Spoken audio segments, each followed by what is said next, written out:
창세기 16장 1절부터 16절까지 말씀을 본문으로 살피시는 하나님이라 라는 제목으로 말씀을 나누겠습니다. 살피시는 하나님이라. 구약시대 이스라엘 민족 공동체는 오늘날의 교회를 예표해 주고 있습니다. 이스라엘이 민족과 국가를 형성하기 이전에도 족장시대에도 교회 모형들이 있었었죠. 노아 때에는 방주가 바로 교회 모형이었었고요. 아브라함 때는요, 아브라함 그 가족 공동체가 또 교회의 모형입니다. 창세기 16장은 아브라함 공동체 곧 아브라함 교회에 대해서 기록을 해주고 있는데요. 그 교회의 두 가지 특징적인 모습을 보여주고 있습니다. 먼저 1절부터 6절에는요, 교회에 별로 은혜스럽지 못한 모습들, 죄인들의 모습을 기록을 해주고 있어요. 하갈의 교만, 그리고 사례의 인위적인 생각과 또 시기, 또 아브라함의 무책임 등 이 죄악의 모습들을 여실히 드러내고 있습니다.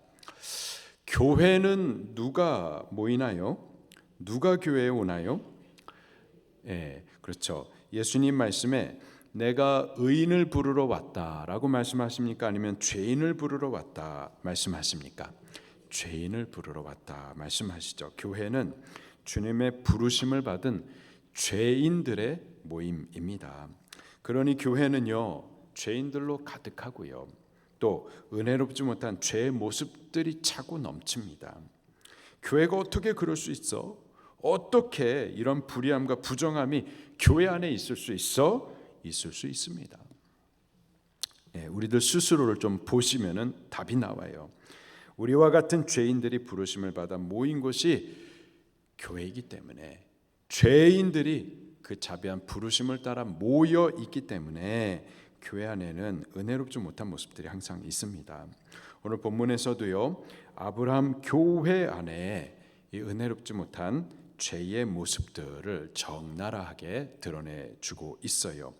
그런가 하면은요, 7절부터 16절까지 말씀을 보면은 또 인간의 이러한 죄악의 모습과 비교하여서 하나님을 또 보여주십니다. 서로의 죄로 인해서 상처받고 방황하는 영혼을 찾아가시고 그 한 사람을 놓치지 않고 살피시는 그 자비하신 하나님을 또 보여주십니다. 오늘날 교회도요, 이 두 가지 모습이 동시에 존재합니다. 교회 안에 죄인들이 모여 있어요. 죄가 있습니다. 서로의 죄로 상처 주고 상처받고 아파하고 방황합니다. 이것을 없다라고 생각하면 안 돼요. 있어요. 있습니다. 그러나 더 중요한 것은 교회 안에 죄인들 우리의 죄에 은혜롭지 못한 모습만 있는 것이 아니고, 교회 안에 또 누가 계시죠? 여호와 하나님이 함께 계십니다. 그가 감찰하세요. 살피세요. 죄로 서로 아파하고 방황하는 한 사람도 놓치지 아니하시고 살피시고 살리시는, 회복시키시고 일으키시는 하나님이 함께 계십니다. 우리는요, 교회에 올라와서 그 하나님을 더욱 집중하여 보셔야만 하는 거예요. 교회에서 사람을 보고 있는 동안에, 사람에게 어떠한 기대감을 갖고 있는 동안에는요, 실망합니다. 상처받고 방황해요. 우리는 사람보다 누굴 더 보셔야 된다고요? 하나님을 더욱 집중하여 보셔야만 하겠습니다. 나같이 못돼 처먹은, 불완전하고 불의한 이러한 죄인을 부르시는 하나님, 그리고 그 죄로 인하여서 서로 상처 주고 상하여 방황하고 있는 우리들을 살피시고 절대 포기치 아니하시고 놓치지 아니하시고 찾으셔서 다시 일으켜 세우시는 그 하나님을 우리는 집중하여 보셔야만 하겠습니다. 세상은 교회를 볼 때 하나님 볼까요? 우리들 볼까요? 우리들 보죠. 하나님은 그들에게 보이지 않아요. 하나님은 믿음으로만 볼 수가 있는 분이죠. 하나님이 보이지 않기 때문에 교회하면은 자꾸 불의하고 죄 많은 우리들을 본단 말이죠. 우리들을 보기 때문에 교회 타락했다. 어떻게 교회가 세상보다 더 불의하다? 그거는 거짓말이에요. 세상이 아무래도 더 불의하죠. 그렇다고 해서 교회가 불의하지 않느냐? 불의해요. 그러나 우리의 불의함, 우리의 불완전함, 냄새나고 은혜롭지 못한 모습들 있어요. 있으나 이것을 집중하여 봐서는 안 되고요. 그러한 우리들을 불러서 죄 용서해 가시고 또 거룩하게 만져서 믿음의 사람으로 길러 가시는 하나님, 그 하나님을 우리는 더욱 보셔야만 합니다. 다른 사람의 죄에 집중하지도 말아야 되겠고요. 자기의 죄로 눌릴 필요도 없어요. 죄인 맞아요. 그러나 그것보다 이 죄인을 죄 사하신 여호와 하나님의 그 은혜, 그것을 우리는 더 크게 집중하여 보셔야만 합니다. 하나님이 우리 죄 사하셨어요. 죄인을 의롭게 하셨어요. 우리를 부르셨어요. 하나님이 행하신 일들을 우리는 집중하셔야 돼요. 자꾸 내가 하지 못한 거, 내 불의함, 내가 불의하기 때문에 하나님께서 대신 의롭게 해주셨다고요. 그런데 내 불의함에 집중하되 하나님께서 나를 대신해서 의롭게 하신 일을 집중하지 못하면 이것도 잘못된 거예요. 우리 하나님께 집중하고 하나님이 행하신 일들에 집중하셔야 됩니다. 우린 더욱 하나님께 눈을 들어서 하나님을 집중하여 볼 수 있기를 예수님 이름으로 축원합니다. 오늘 본문에서 이 두 가지를 같이 보도록 할 겁니다. 교회 안에 있는 죄인의 은혜롭지 못한 모습들. 그런가 하면은 그럼에도 불구하고 그 죄인들을 끝까지 포기치 아니하시고 그 한 사람도 놓치지 아니하시고 찾아 살피시는 그 하나님. 우리 그 두 가지 모습을 같이 보도록 하겠습니다. 먼저 1절부터 6절까지는요. 아브라함 교회 안에 이 죄인들의 모습을 기록해 주고 있어요. 세 사람이 등장을 하는데요. 하갈, 사레, 아브라함 차례로 좀 보도록 하겠습니다. 먼저 하갈을 볼게요. 1절입니다. 시작.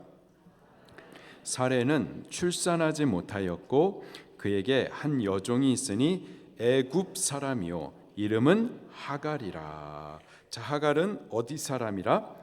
애굽 사람이었었습니다. 애굽은요 저주받은 함의 혈통입니다. 애굽 여인 하갈은요 저주받은 함의 자손이었어요. 저는 애굽에 있었을 동안에 평생 참 하나님을 알지 못했고 헛된 우상을 섬기고 죄 짓고 살면서 죄의 저주 아래 고통당하다가 결국 죄의 싹스로 죽어서는 지옥 가야만 했었던 자가 하갈이었었습니다. 자, 그런데 창세기 12장에 아브라함이 이 기근을 피하여서 애굽으로 내려가죠. 애굽으로 내려갔다가 바로에게 재물과 노비를 얻어옵니다. 그때 이 애굽 여인 하갈이 사레의 몸종으로 아브라함 가족 공동체에 같이 따르게 된 거죠. 그때부터 다시 말해서 아브라함 가족 공동체 안에 들어오면서부터 하갈의 인생은요 완전히 달라집니다. 아브라함 공동체 안에 살면서요 하갈이 함께 아브라함과 함께 장막 생활을 시작을 해요. 전에는 헛된 우상을 섬기고 있었는데 애굽 저주받는 함의 혈통 가운데 저주스럽게 살다가 죽었어야 되는데 그가 아브라함 교회 공동체 안에 들어와 아브라함 교회 교인이 된 거예요. 저주의 피가 흐르는 비참한 인생이었었는데 아브라함과 함께 하나님의 약속을 바라는 약속의 백성이 되어서 그 약속을 향하여서 사는 장막생활, 신앙생활을 하기 시작을 하게 된 거죠. 그가 몸종으로 따라왔었지만은요 그의 신분이 어떻든 간에 그는 아브라함 교회에 있는 동안에 아브라함 교회 교인이었고 아브라함과 함께 약속에 참여할 언약 백성이 된 겁니다. 얼마나 감사해요. 할렐루야. 사실은 우리가 저주받은 민족의 혈통의 후손이죠. 하나님을 알지 못하고 헛된 우상 섬기다가 죄의 저주 아래 겨우겨우 신음하며 살다가 결국은 죄삭스로 죽어서 지옥 가야 될 우리들인데 그런 우리들이 지금 교회의 부름을 받아 교회에 속하여서 교인이 되어서 아브라함에게 약속하신 그 약속을 우리도 참여하게 될 것을 바라면서 장막 생활하고 있으니 얼마나 감사합니까? 우리의 신분이 우리의 직분이 목사건 집사님이건 성도님이시건 상관없어요. 예수님을 믿고 교회 언약 아래 거하여 있는 동안에는요, 우리는 다 아브라함과 같은 복에 참여하게 되는 겁니다. 얼마나 감사해요. 여기 이 하갈은 그렇게 혈통적으로는 저주받은 함의 후손이었었지만은 아브라함 가족 공동체에 이른 이후부터 그의 삶은 변화되기 시작을 한 거죠. 자, 그런데 어느 날 그의 주인이었었던 사레가 늙고 자녀는 없어요. 그러자 그의 남편이었었던 아브라함에게 하갈을 첩으로 들어가라 말을 했었던 거죠. 당시 근동 지방의 풍속을 보게 되면은 부인이 자녀를 잉태하지 못하면은요, 자기 여종을 남편에게 아내로 주어 가지고 자녀를 생산하게 하고 그 낳은 아들을 양자로 삼는 풍속이 있었습니다. 야곱도 이런 식으로 해가지고 실바 그리고 빌하를 자기의 아내로 첩으로 두었었죠. 그런 식으로 몸종들을 또 첩으로 드리는 풍속들이 있어요. 그래서 자녀를 낳지 못하는 이 늙은 사레가 자기를 대신하여서 하나님의 언약은 있는데 언약이 나를 통해서 이루어지지 않는 것 같으니 이 몸종인 하갈을 통하여서 아들을 낳고자 했었던 겁니다. 4절을 같이 읽겠습니다. 시작. 하갈과 동침하였더니 하갈이 임신하매 그가 자기의 임신함을 알고 그의 여종인을 멸시한지라. 아멘. 하갈이 그렇게 아브라함과 동침합니다. 어떻게 됐다고요? 임신해요. 하나님께서 분명히 아브라함에게 자식을 주실 것이다 약속하셨죠. 하나님께서 주실까요? 안 주실까요? 반드시 주십니다. 창세기 15장에 하나님께서는 아브라함이 말씀을 믿은 것에 대해서 의로 여기시고 그 다음에 저에게 자손을 주시겠다 약속하시고 언약 체결식까지 하셨어요. 그리고 17장에 가게 되면 과연 하나님께서 언약하신 대로 아브라함 100살이 된 때에 죽은 자와 방불한 그때에 아들을 약속대로 허락하여 주시죠. 하나님께서는 신실히 그 언약을 이루십니다. 아브라함이 반드시 아들을 주실 거예요. 그런데 오늘 본문에 아브라함 나이가 보니까는 86세에 이스마엘을 낳았다 그랬고, 그러면은 85세에 이 하갈과 동침하게 된 거예요. 가나안 생활하고서 가나안에 들어온 지가 10년이 됐었어요. 하나님의 약속의 말씀을 붙들고서 10년 동안 신앙생활을 해왔었는데 아직까지도 하나님께서 약속만 하시지 그 약속을 이루시지 않으시는 거예요. 10년 동안 하나님을 따라왔다고요. 10년 동안 기도해 왔었다고요. 그런데 하나님은 말씀만 주시고 약속을 이루시지 않으니까 어떻게 했다고요? 하갈을 통하여서 하나님께서 약속하신 그 아들을 만들어내려고 했었어요. 인위적인 방법으로, 세상의 풍속을 따라서, 세상적인 방법을 따라서 그렇게 하나님의 언약을 내 방법으로 이루겠다 했어요. 어떻게 됐다고요? 아들을 낳았어요? 못 낳았어요? 낳습니다. 여러분, 우리가 꼭 하나님의 방법이 아니다 하더라도, 또 하나님의 때가 아니다 하더라도 우리의 방법과 우리의 열심으로 하나님의 뜻을 이룰 수 있는 듯 보일 때가 있습니다. 하나님이 안 하시면 뭐 내가 하지. 그래서 우리의 열심과 우리의 방식으로 으쌰 하면은요, 뭔가 만들어내긴 내요. 이스마엘을 만들어낸다고요. 만들어내긴 하더라도 그는 하나님의 언약의 아들일 수는 없는 거죠. 자, 그렇게 아브라함과 사레가 하갈을 통하여서 하나님의 약속하신 아들을 만들어내고자 세상적인 방법을 동원했습니다. 그랬더니 과연 임신해요. 아들을 만들어냅니다. 자, 그때부터 문제가 시작이 된 거죠. 그때부터 자기가 이 하갈이 임신한 사실을 알고 난 이후부터는요, 그 주인 사레를 멸시하기 시작을 합니다. 야, 이게 웬일이야? 하나님께서 사레에게는 잉태치 못하게 하시는데, 어머, 나에게는 잉태케 하시네. 하나님께서 사라보다 어머, 나를 더 사랑하시는 것 같네. 나를 더 귀하게 쓰시는 것 같네. 나를 통해 하나님의 뜻을 이루시네. 그렇게 나에게 이 하갈이 집중하기 시작을 합니다. 나 외에는 안 보여요. 모자란 것 같고, 나만 신령한 것 같고. 사라를 보니까는 늙어가지고는 아브라함의 본처라고 하는 직분은 가지고는 있지만 하나님 그를 통해서 아무런 역사를 안 하시는 것 같고, 오히려 아브라함 교회는 나를 통하여서 역사하시는 것 같아요. 그렇게 나를 집중하여 있더니 이 하갈이 교만에 빠져서는 자기 자리를 벗어납니다. 그러더니 몸종이었었는데 그 주인인 사레를 멸시하는 데까지 이르게 되죠. 이게 바로 아브라함 교회에 있었던 하갈의 모습이었습니다. 은혜 받았다, 성령 받았다, 체험했다, 뭐 좀 보았다, 뭐 했다, 뭐 좀 받고 나면은 대번에 이렇게 신분을 망각하고 자리를 벗어나서는 교만해져요. 이게 바로 아브라함 교회 죄의 모습이었었던 거죠. 자, 저가 하갈이 이렇게 교만해지자 어떻게 되나요? 교만하면 어떻게 될까요? 망하는 겁니다. 쫓겨나요. 6절 말씀입니다. 시작.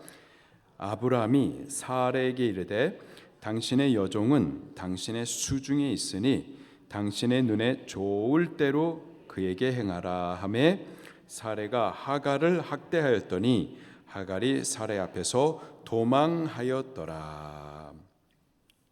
잠언 18장 12절에 이렇게 말씀하십니다. 사람의 마음의 교만은 멸망의 선봉이요. 교만하면 어떻게 된다고요? 망하는 겁니다. 쫓겨나요. 주신 것도 빼앗기고요, 주신 자리에서도 쫓겨나는 겁니다. 아브라함 교회에서도요, 바로 이러한 교만의 모습이 있었었고요. 지금 우리 교회는 어떨까요? 교회도 마찬가지예요. 교만의 죄악은 항상 교회 안에 도사리고 있습니다. 자, 두 번째요, 사례의 모습도 같이 보도록 하겠습니다. 2절 말씀입니다. 시작. 사례가 아브라함에게 이르되 여호와께서 내 출산을 허락하지 아니하셨으니 원하건대 내 여종에게 들어가라.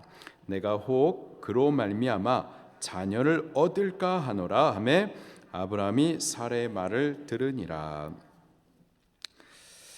사레가 몸종이었었던 하갈을 아브라함에게 보내어서 자녀를 낳게 합니다. 이 사레의 이와 같은 죄인은요, 지금 우리 생각으로는 정말 있을 수도 없는 황당한 일이지만은 당시에는 관행이었었어요. 자녀가 없는 아내가 남편에게 첩을 권하여 자녀를 낳게 하고 그 자녀를 입양하여서 대를 이어가는 것, 이것은 당대의 아내가 아내된 자로서의 책임과 의무이기도 했었습니다.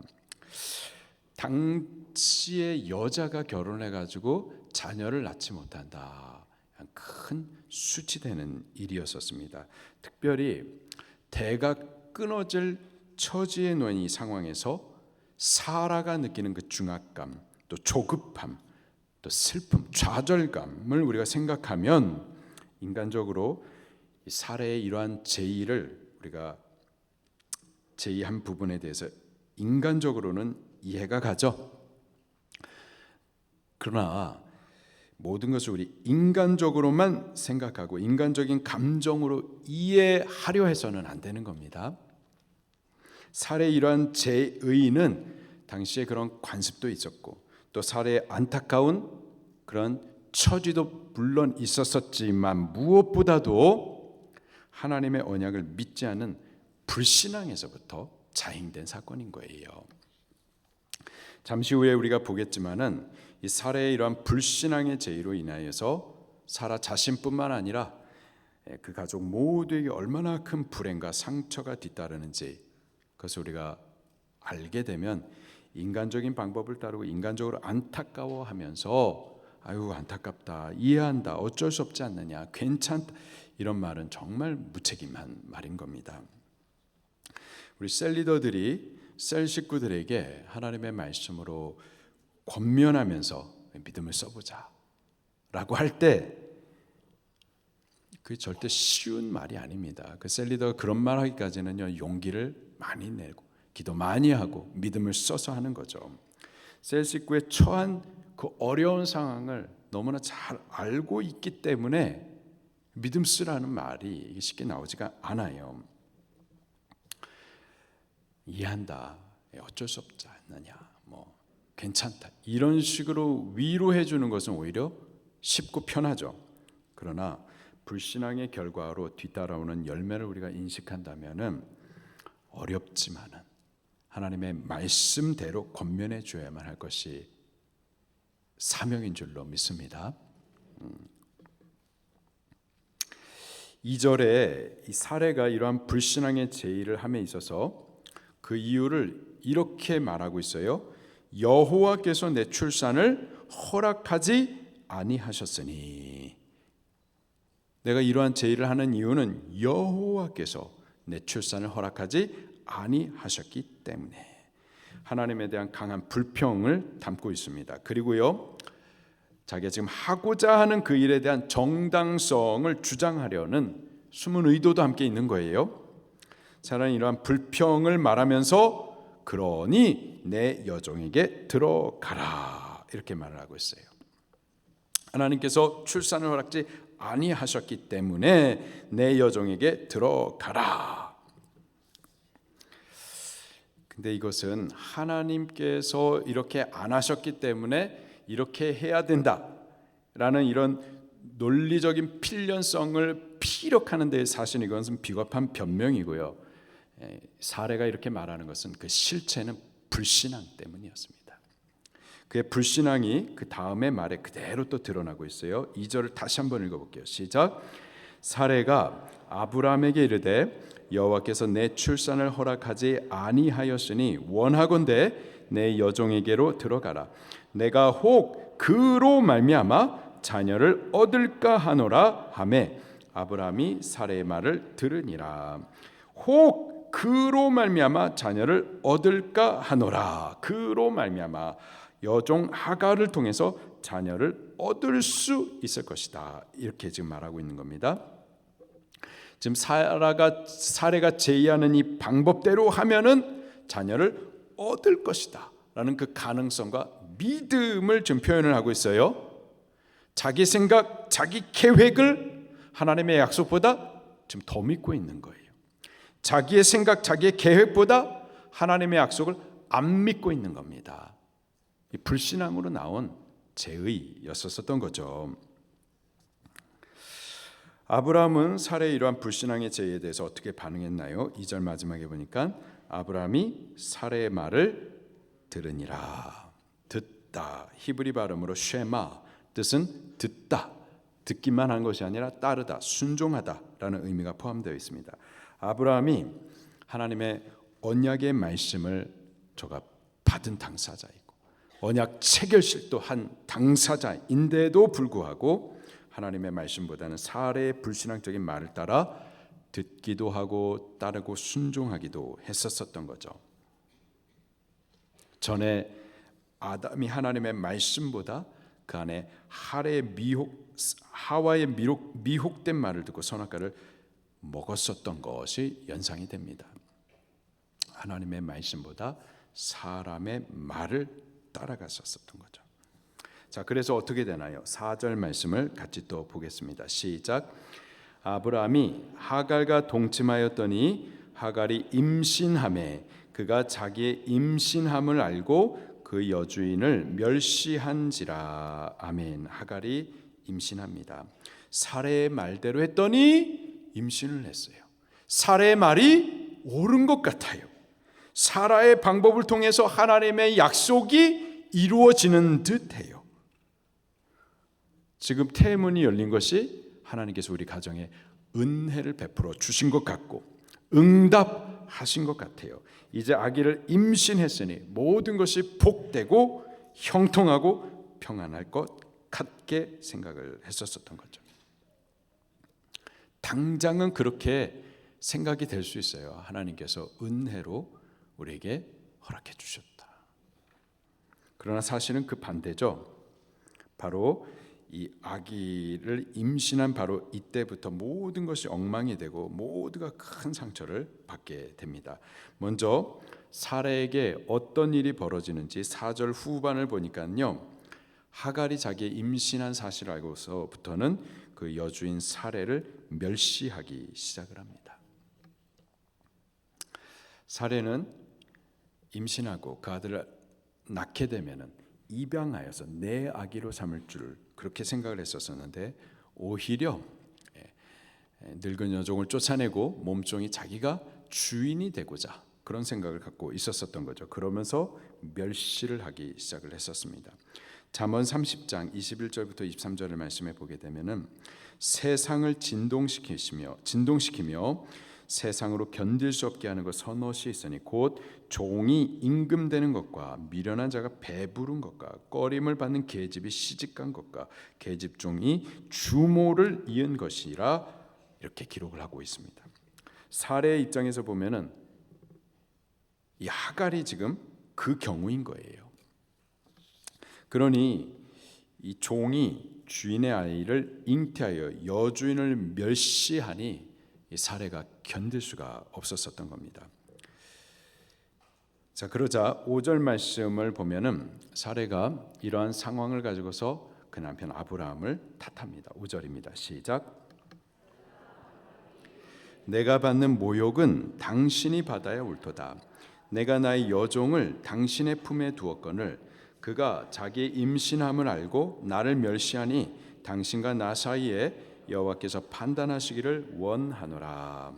처음에는 하나님께서 나로 출산하지 못하게 하셨기 때문이다 하면서 하나님을 탓하더니요, 이제는 남편을 탓하기 시작을 합니다. 사실은 이 모든 불행의 원인은요, 이 사례 자신 때문이었습니다. 사례가 하나님의 약속을 믿지 못하고 인간적인 방법을 따라서 하나님의 언약을 이루어 보려고 했었기 때문이죠.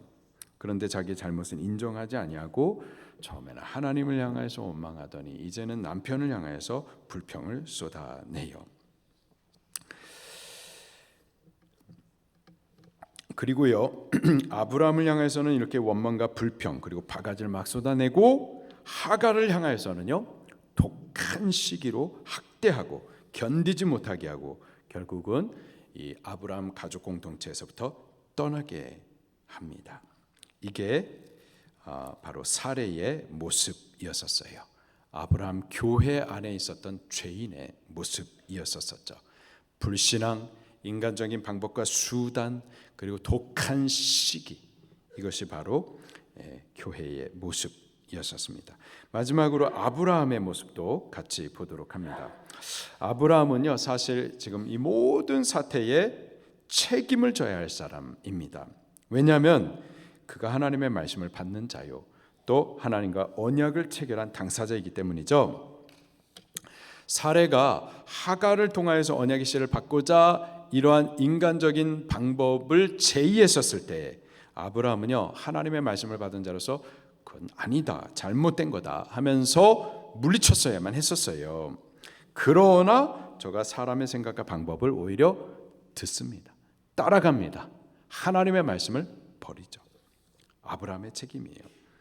그는 자기의 책임을 통감하고 하나님 앞에 회개하면서 하나님의 말씀을 가지고 와서 가족들을 다시 이끌어 갔어야만 했었어요. 그런데 그러지 아니하고 회개도 하지 아니하고 하나님의 말씀으로 가르치지도 아니하고 오히려 하갈을 그 가족 공동체에서부터 내쫓음으로 이 모든 문제를 해결해 보려고 하죠. 임신한 하갈에 대해서 무책임하게 등을 돌립니다. 여기 이렇게 교만했던 하갈, 그리고 불신앙과 또 인간적인 방법, 그리고 독한 시기로 가득했었던 사례, 그리고 책임을 지지 않는 아브람, 이게 바로 아브람 공동체, 아브람 가족 교회의 모습이었었어요. 교회 안에 하갈과 같은 교만, 또 사례와 같은 불신앙과 인간적인 방법과 독한 시기, 그리고 아브라함과 같은 책임을 지지 않으려고 하는 이러한 모습들, 이게 아브라함 교회뿐만이 아니라 오늘 우리 교회 안에도 있어요. 그리고요, 이러한 죄로 인하여서 서로 간에 상처 주고 상처받고, 이러한 죄로 인하여서 슬퍼하고 방황하게 되는 거죠. 결국 이 일로 인하여서 사례가 이 아브라함 가족 공동체에서부터 쫓겨납니다. 임신한 여자인데 저가 어떻게 될지 아무도 책임지지 않고 그렇게 사막 가운데 버려지게 되죠. 바로 이게 아브라함 교회의 모습이었습니다. 자, 그러나 교회는요, 이러한 은혜롭지 못한 모습들, 죄인들의 이러한 참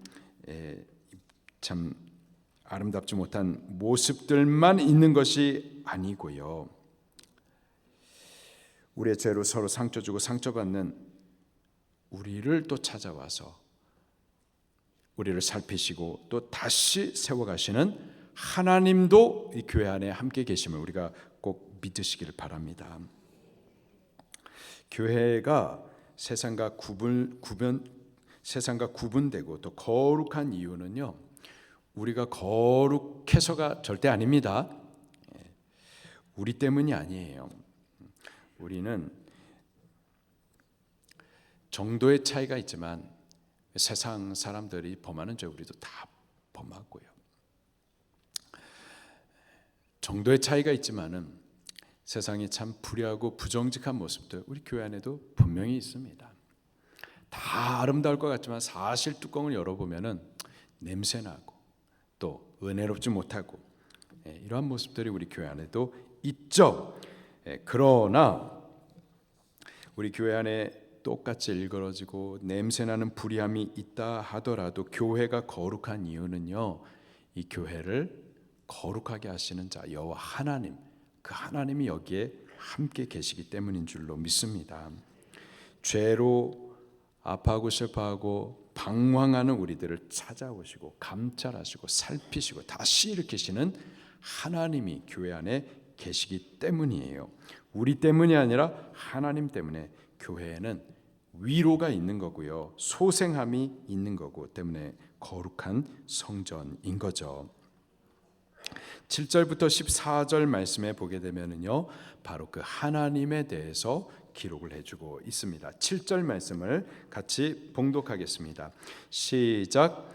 여호와의 사자가 광야의 샘물 곁 곧 술길 샘 곁에서 그를 만나. 8절. 이르되 사레 여종 하갈아, 내가 어디서 왔으며 어디로 가느냐.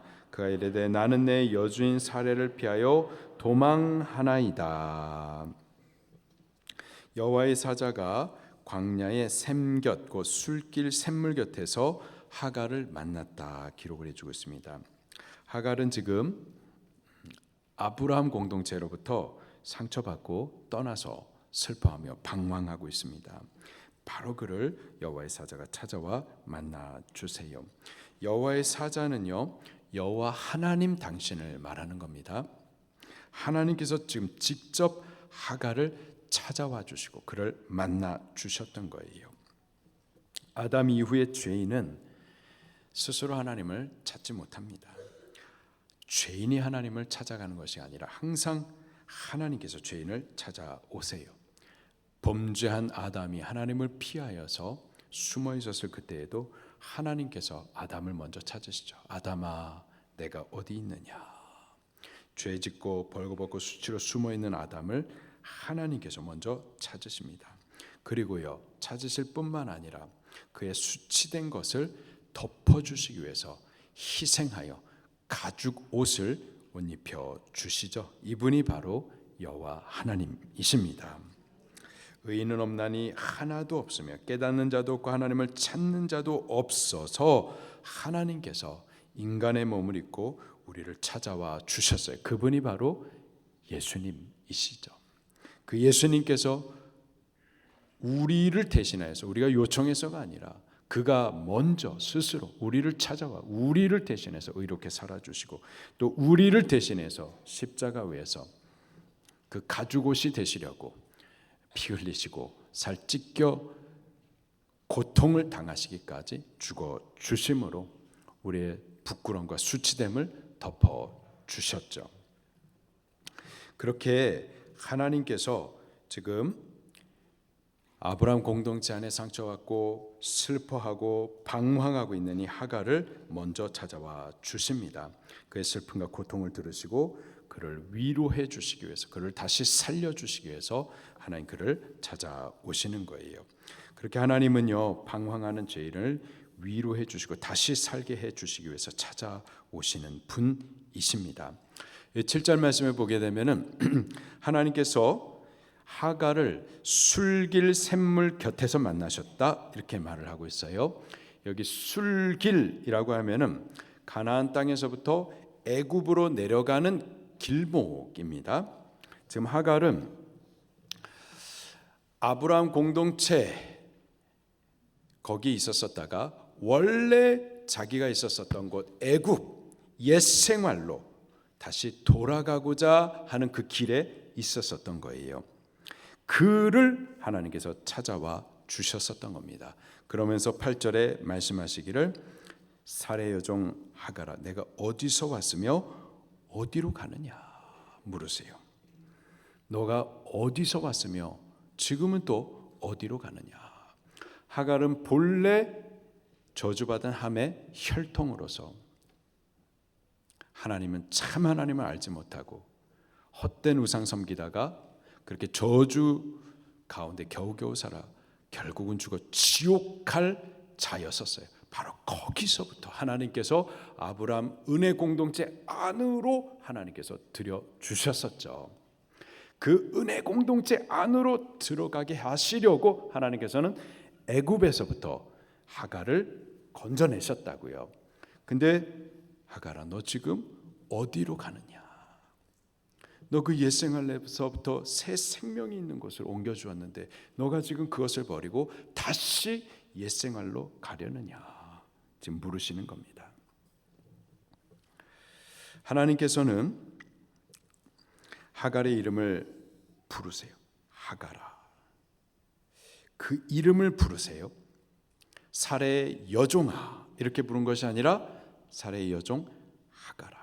그 이름을 부르십니다. 하나님께서 이름을 부르신다라는 것은요, 하갈을 당신의 자녀, 당신에게 속한 자라는 것을 의미하고 있는 겁니다. 요한복음 1장 3절에 보게 되면 목자는 자기 양의 이름을 각각 부른다 말씀을 하시죠. 하나님께서는 하갈을 애굽에서부터 저주받은 함의 혈통에서부터 그를 건져서 아브라함 공동체 안에 들이실 때 이미 그를 구원해 주시기로 당신의 자녀 삼으시기로 작정하셨었던 거예요. 그리고 지금 그의 이름을 부르신다라는 것은 그가 하나님의 자녀됨을 나타내 주는 겁니다. 하나님은 하갈이 비록 애굽 여인 본래 저주받은 함의 자손이었을지라도 아브라함 교회를 통해서 함께 장막 생활하는 동안에 그를 자녀 삼아 주셨습니다. 때문에 자녀된 이 하갈이 지금 상처받고 슬퍼하고 방황하면서 옛 생활로 죄악의 삶으로 다시 돌아가는 것을 절대 버려두실 수가 없었던 거죠. 그래서 그를 부르시는 겁니다. 하갈아, 너가 어디에서부터 왔느냐? 그런데 지금 또 어디로 가느냐? 말씀하세요. 그러면서 그에게 다시 돌아가라고 말씀하시죠. 9절입니다. 시작. 그에게 이르되 내 여주인에게로 돌아가서 그 수하에 복종하라. 돌아가라. 돌아가고 싶지는 않았을 거예요. 그러나 돌아가라. 돌아갈 곳이 바로 살 길이다. 돌아가라.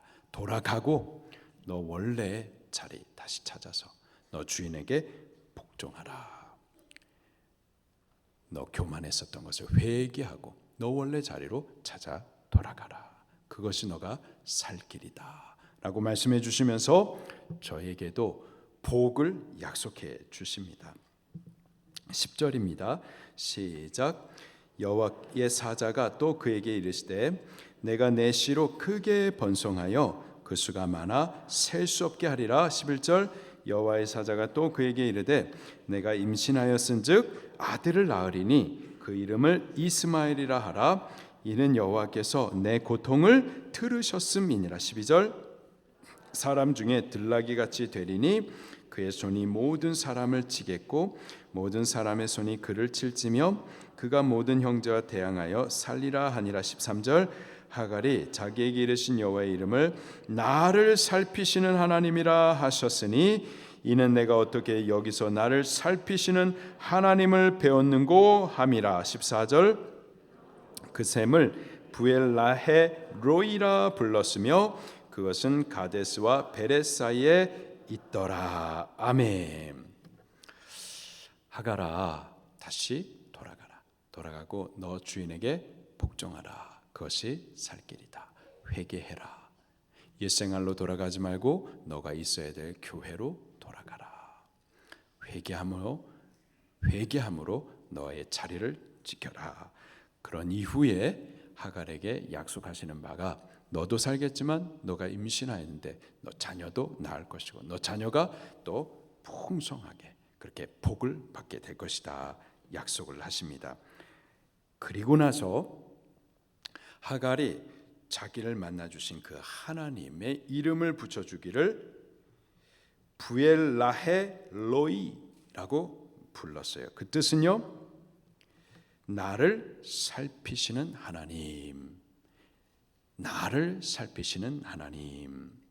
하나님께서는 아브라함하고 언약하셨고 또 사례를 위하시고 나 같은 자는 이용당하다가 버려져도 그만이라고 그렇게 스스로를 생각을 했었어요.